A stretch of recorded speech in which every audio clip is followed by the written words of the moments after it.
Hi, this is Steve Wright of MaxNumerics. One question you get asked often is how big should the analytics report be? There's a lot of different ways to measure this, but I like to be creative and I like to be efficient. Here's the first way. Get a pair of scales like this. Put it on your desk, take the report, weigh the report. Anything under 200 grams, it's not big enough. Another way to tell if something like this is good enough to go out the door.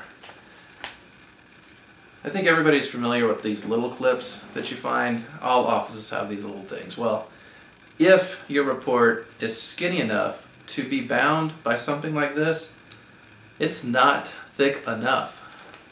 Another way to tell, simply get a cheap stapler, not one of the expensive ones, a cheap one.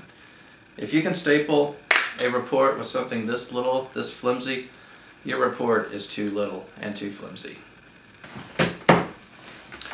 Alright, now we're getting into a thicker report. I think this thing might have a chance. Let's see. Of course, we looked at the scales, we looked at the stapler, we looked at the clip. If you don't have any of that, another way to test these things is just the drop test. Take it, drop it, listen. If it makes a splat like that, you're looking for a thud, not a splat. That made a splat. It's not big enough. Alright, eventually you're going to get to a report that is big enough. This, look at that thickness. Now that is getting there. Let's try the drop test with this one. Oh, did you hear that? Now that's a report. Okay, here's a couple of tips once you have your report big enough, thick enough, and heavy enough. Get it bound professionally. Something like this. That's nice. Your client is going to like that.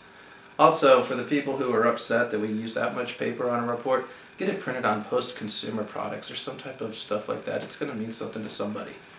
But here it is. Oh. The E stands for expensive. Well, we had some fun with that question. In reality, I think there's an inverse relationship between the quality of a report and the size of a report. In most cases, you can convey the important stuff in a couple of pages opposed to a couple of pounds of paper. If you think the same way or would like to learn more, keep coming back. We'll keep talking about it.